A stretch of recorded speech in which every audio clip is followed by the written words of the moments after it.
कर्मचारियों को नुकसान हुआ था। तो ऐसा ना हो कि आपको फिटमेंट फैक्टर ज़्यादा मिल जाए और सिर्फ 10 से 12% की बढ़ोतरी मिले, तो बात वहीं पर आ जाएगी। नमस्कार दोस्तों, कैसे हैं आप? आशा करता हूं कि आप काफ़ी अच्छे होंगे और सुरक्षित होंगे। तो कम से कम 3 से 4 दिन यहाँ पर आपके 7वें वेतन आयोग को ख़त्म होने में बाकी हैं। उससे पहले जो है ऐसी चीज़ें हुई हैं जो आपको खुश कर देंगी, क्योंकि एक नया टर्म ऑफ रेफरेंस यहाँ पर सामने आया है और उस टर्म ऑफ रेफरेंस में वो सब कुछ है और आपकी सैलरी, एरियर, आपका जितना पहले नुकसान हो चुका है केंद्रीय कर्मचारियों का, वो सारा कवर होगा। मैं पूरी खबर बताऊंगा आपको, सारी इन्फॉर्मेशन लास्ट तक जरूर देखिए कि लास्ट में जो है आपके पैसे की गणना भी यहाँ पर हो चुकी है और ये ऑफिशियल है। सारी चीज़ें मैं ऑर्डर के तहत दिखाऊंगा आपको। अगर आप चैनल पर नए हैं, चैनल को आप जरूर सब्सक्राइब कर दें, साथ में आप घंटे का निशान दबा दें ताकि आने वाली वीडियो की नोटिफिकेशन आपको मिल सके, उसका फ़ायदा सबसे पहले आप ले पाए।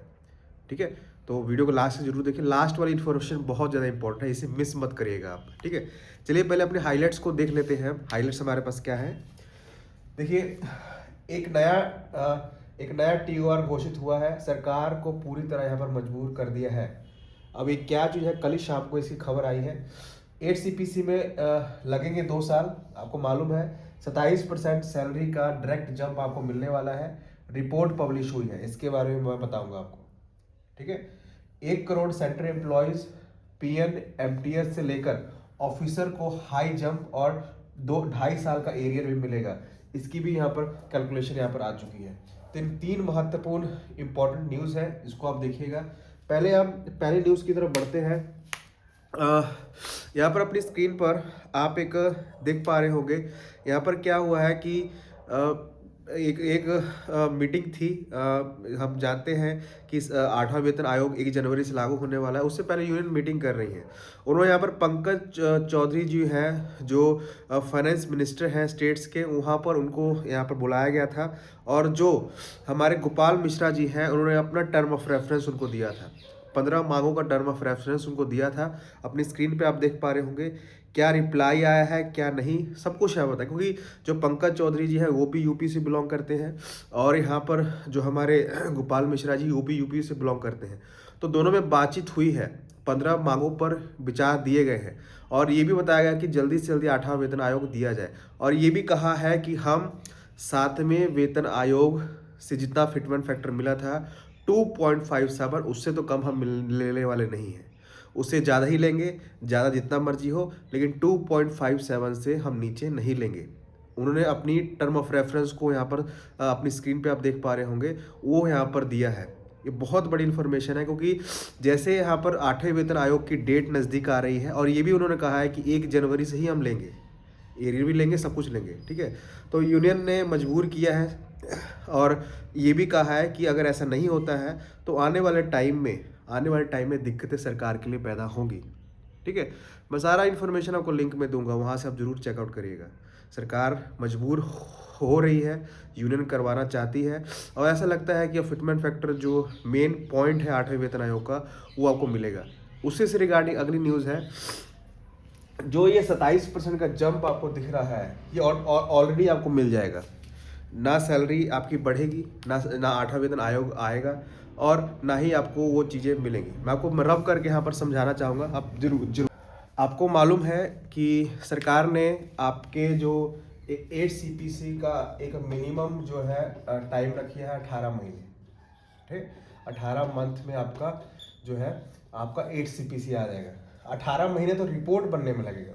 ठीक है, प्लस यहाँ पर 6 महीने, मतलब मैक्सिमम से मांगे 2 साल आपको यहाँ पर लगने वाले हैं आपका पे कमीशन मिलने में। पे कमीशन मिलने में तो अलग बात है। ठीक है, जब आप, क्योंकि आप सभी जानते हैं कि जो 31 दिसंबर 2025 की सैलरी जो होगी आपकी, जितनी भी हो, एक्स जितनी भी हो, उसके ऊपर ही फिटमेंट फैक्टर आपका लगने वाला है। वो जितना मर्जी लगे। ठीक है, फिटमेंट फैक्टर आपका ये वाली सैलरी जो अभी की सैलरी है उस पर फिटमेंट फैक्टर का लगने वाला है। ठीक है, तो 2 साल लग रहे हैं। ठीक है, 2 साल में आपको ऑलरेडी, 2 साल में अगर देखिए आपको ऑलरेडी DA, मतलब DA जितना 3% बढ़ रहा है, अगर हम 2 साल का DA लगाएं, ठीक है, तो कितना हुआ DA? ठीक है, क्योंकि 2 बार DA बढ़ता है, 26 में 2 बार बढ़ेगा। ठीक है, आपका 27 में 2 बार बढ़ जाएगा, और 28 में आपकी सैलरी यहाँ पर रिवाइज, उसका डी आपका पेंडिंग रहेगा।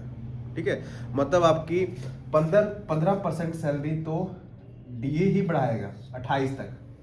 ठीक है, उसके बाद आपको इंक्रीमेंट भी लगता है। ठीक है, ठीक है, इंक्रीमेंट भी लगता है, कितना लगता है 3% का अप्रॉक्स आपका इंक्रीमेंट भी लगता है। ठीक है, तो आपका जो है 26 में इंक्रीमेंट लगेगा, 27 में इंक्रीमेंट लगेगा। ठीक है, एक इंक्रीमेंट यहाँ पर, एक इंक्रीमेंट यहाँ पर, 28 में आपका पेंडिंग हो जाएगा, तो 3 इंक्रीमेंट एक्स्ट्रा लगेंगे, मतलब 9% के आसपास, या फिर हम 10 या 11% के आसपास आपकी मान लीजिए कि सैलरी यहाँ पर बढ़ जाएगी। ठीक है, तो 10% ही मान लें तो कम से कम 25% सैलरी तो आपकी बिना पे कमीशन के बैठी, बिना पे कमीशन के ही आप ले रहे होंगे 28 में। ठीक है, मतलब आप ऑलरेडी जो है 1.75 से लेकर 1.80 के फिटमेंट फैक्टर पर आप ऑलरेडी बैठे होंगे 2 साल बाद, जब आपका वेतन आयोग नहीं आएगा। ठीक है, तो ये कैलकुलेशन सीधा सीधा है। ठीक है, अभी क्योंकि अभी आपको जो है 58% मिल रहा है। ठीक है, और अगर हम यहाँ पर जो है 25% एक्स्ट्रा लगा देते हैं तो कितना हो गया ये? ठीक है, 83 हो गया। ठीक है, तो 83 अगर फिटमेंट फैक्टर हम 100 से अगर करते हैं तो 1.83 फिटमेंट फैक्टर पर आप ऑलरेडी बैठे होंगे। 2028 की बात कह रहा हूँ मैं, 2028 की बात कह रहा हूँ, जब वेतन आयोग जब तक लागू नहीं हो जाता है। तो ये फिटमेंट फैक्टर यहाँ पर सीधा सीधा है, ये 1.83 हो रहा। अब इसके बाद सरकार कितना फिटमेंट फैक्टर आपको देती है वो डिपेंड करता है। ठीक है, अब जैसे यूनियन कह रही है कि हम फिटमेंट फैक्टर जो है 2.57 से नहीं कम लेंगे। अब इसी के ऊपर एक अगली इंफॉर्मेशन मैं आपको दिखाना चाहूँगा। यहाँ पर छोटे कर्मचारियों को इस वेतन आयोग में छोटे कर्मचारियों को ज़्यादा फायदा होने वाला है। ठीक है, पीएन से लेके एमटीएस, एमटी से लेकर क्लर्क से लेकर यहाँ पर आपके बाबू तक, ऑफिसर तक सबकी सैलरी और एरियर की घोषणा यहाँ पर हुई है। अगर देखिए यहाँ पर देखिए, जो रिपोर्ट मैं आपको दिखाना चाहूँगा, मैं आपको बोर्ड पे भी समझाऊँगा रिपोर्ट यहाँ पर क्या कह रही है। आप कैलकुलेशन को पूरा देखिएगा तभी आपको यहाँ पर समझ आएगा। ठीक है, चलिए हम कैलकुलेशन कर लेते हैं। यहाँ पर 2 साल लगने वाले हैं आपको। ठीक है, ये मान के चलिए 2 साल कंफर्म है, क्योंकि 18 महीने तो कहा गया है, लेकिन रिपोर्ट आने में 2 साल आपको लग जाएंगे। ठीक है, अब यहाँ पर कैलकुलेशन क्या है देखिए, अभी के टाइम यहाँ पर देखिए, जो अभी आप प्रेजेंट चल रहा है, किसी की 7 CPC की मैं बात कर रहा हूँ। ठीक है, एरियर भी आप देखिएगा, एरियर भी यहाँ पर सामने आया है। ये 7 CPC है, ये 8 CPC है। ठीक है, 7 CPC में आप बेसिक पे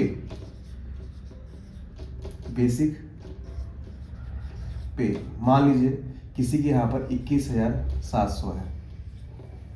ठीक है, 21,700, डीए आपको 58% यहाँ पर मिल रहा है, मतलब यहाँ पर 21,000 का आप 58% आपने निकाल लेना है। ठीक है,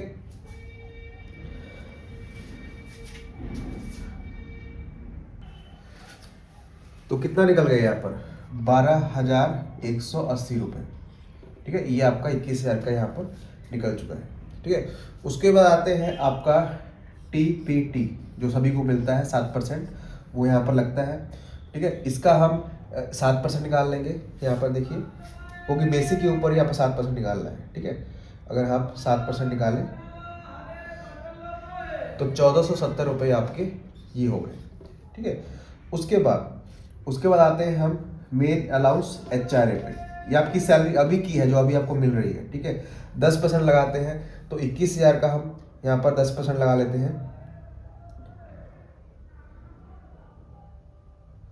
कितना बना 2100 रुपये आपके ये बन गए। ठीक है, HRA बन गया। ठीक है, अब यहाँ पर आपके जो आगे के अलाउंसेस होते हैं, जैसे रिस्क अलाउंस हो गया। ठीक है, जो आपको मिलता है, किसी कर्मचारी को मिलता है, हम लेके चलते हैं। ठीक है, रिस्क अलाउंस मान लीजिए 10,000 आपको मिलता है। ठीक है, और यहाँ पर बोनस, ठीक है, बाकी चीज़ें 8,000। ठीक है, मेडिकल फैसिलिटीज वगैरह, अगर हम सभी को जोड़ते हैं, ये सभी मैंने इंक्लूड साथ में किया है। ठीक है, अभी के टाइम जिसकी 21,700 सैलरी है वो कितना लेगा, अगर हम सिर्फ ये रिस्क अलाउंस वगैरह हम हटा देते हैं। ठीक है, ये हम कैलकुलेट नहीं करते हैं। ठीक है, क्योंकि किसी को मिलता है किसी को नहीं मिलता है, हम सिर्फ इतनी ही सैलरी कैलकुलेट करेंगे। ठीक है, तो एक 21,700 सैलरी जो 7 CPC अभी के टाइम कितनी सैलरी बनेगी, 21,700 प्लस 1280, 12 प्लस 12,180 प्लस ये 1470 रुपये प्लस यहाँ पर 2100 रुपये। ठीक है, तो 37,450 रुपये वो एम्प्लॉय पा रहा है अभी के टाइम। ठीक है, 31 दिसंबर 2025 में। ठीक है, आगे पीछे हो सकता है लेकिन अप्रॉक्स इतनी पा रहा है। अब आते हैं जो सरकार कह रही है और जो रिपोर्ट कह रही है 2.50 के फिटमेंट फैक्टर पर हम यहाँ पर हो गए। ठीक है, अब यहाँ आती है बात कितनी सैलरी बनेगी। अब देखिए, अब यहाँ पर एरियर आप लास्ट में जरूर देखिए, एरियर भी यहाँ पर है, बेसिक पे वही हम लेंगे क्योंकि आपका फिटमेंट फैक्टर इसी पे लगना है। जो 31 दिसंबर 2025 में सैलरी आपकी होगी उसी में फिटमेंट फैक्टर लगना है। तो 21,700 इंटू 2.50, ठीक है, DA 0। ठीक है, TPT वही हम लेते हैं, कुछ चेंज नहीं करते, TPT हम उतना ही लेते हैं 1470 रुपये। यहाँ पर HRA भी 10% लेंगे, वैसे 8% हो जाता है लेकिन 10% हम ले रहे हैं। ठीक है, अब यहाँ पर ये 1470 पर चेंज होगा। ठीक है, क्योंकि 21 से आपके बेसिक बढ़ जाएगी। देखिए, अब यहाँ पर हम 21,000 को, जो 21,000 है, 21,700 इंटू 2.50, तो आपकी कितनी सैलरी हो गई यहाँ पर 54,250 रुपये। इसको आप याद रखोगे, इसी से आपका एरिया निकलने वाला है। ठीक है, अब 21,700 पे 7% लगाइए क्योंकि आपका TPT कैलकुलेट करना है।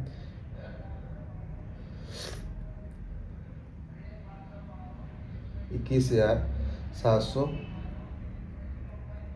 कितना निकला यहाँ पर 1,519 रुपये। ठीक है, 1500 नहीं, सॉरी, ये हमने, क्योंकि हमने इस पे निकाला है, आपका बेसिक बना है।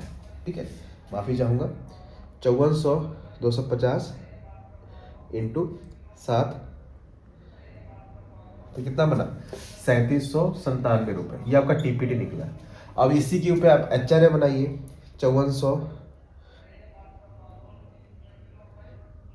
10% के हिसाब से हम ले लेते हैं, तो कितना बना यहाँ पर HRA आपका कितना हो गया 5425 रुपये। ठीक है, अब इसको हम टोटल कर देंगे। अब देखिए सैलरी कितनी बन रही है, 5450 प्लस 3797 प्लस 5425, तो आपकी सैलरी बनी 63,472 रुपये। ये आपकी सैलरी बनी, यहाँ पर 37,000, यहाँ पर 63,000। तो ये कैलकुलेशन आपकी बैठेगी जब आपका 8 CPC आएगा। अब एरियर की बात है, एरियर कैसे निकलता है, जो आपकी पहले सैलरी थी उसका यहाँ पर आप निकाल लीजिए। अब यहाँ पर कहा जा रहा है कि आपको 18 महीने का एरियर भी मिल सकता है, क्योंकि आपको 18, जैसे सरकार ने 18 महीने मांगा है, और आपको यहाँ पर 2.5 साल का एरियर भी मिल सकता है, मतलब 24 महीने का एरियर भी आपको मिल सकता है। अगर हम इसका फ़र्क निकालें, मतलब 63,472 माइनस 37,450, ठीक है, इसका डिफरेंस कितना निकलेगा, यहाँ पर देखिए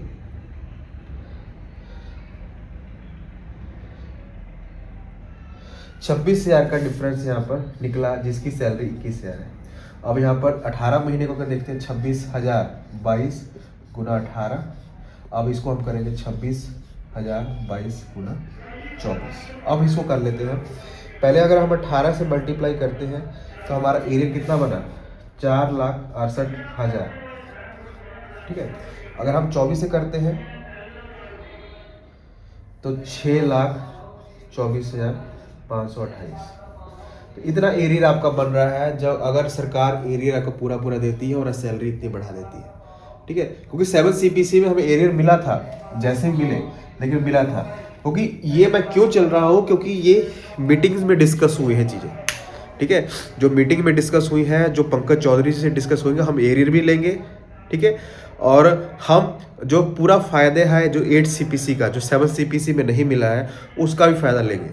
लेकिन डर ये लग रहा है, डर इस बात का लग रहा है कि सरकार ने, मान लीजिए सरकार 2.60 या 2.85 जितना यूनिट कह रही है, इतना फिटमेंट फैक्टर दे रही है, ठीक है। लेकिन 7 CPC में कैसे हुआ था? 7 CPC में आपका 2.57 आपका फिटमेंट फैक्टर हो गया। ऐसा तो सभी ने कहा था, वाह सर सैलरी हमारी दुगनी हो गई, हमारा फिटमेंट फैक्टर बढ़, लेकिन सरकार ने 14.3 की भी बढ़ोतरी दी थी, तो इसीलिए कर्मचारियों को नुकसान हुआ था। तो ऐसा ना हो कि आपको फिटमेंट फैक्टर ज़्यादा मिल जाए और सिर्फ 10 से 12% की बढ़ोतरी मिले, तो बात वहीं पर आ जाएगी, बात वहीं पर आ जाएगी कि कुछ नहीं पड़ेगा फिर। तो ये यूनियन को डर है, यही सरकार से करवाना चाहती है कि ज़्यादा से ज़्यादा बढ़ोतरी दी जाए। तो ये वीडियो थी कंप्लीट, कैसी लगी आपको कमेंट में जरूर बताइएगा। अगर कोई कैलकुलेशन गलत हुई हो तो कमेंट में कह सकते हैं हमें, ठीक है। अगर वीडियो पसंद आई तो आप सभी कर्मचारियों तक इसे शेयर जरूर करिएगा। धन्यवाद।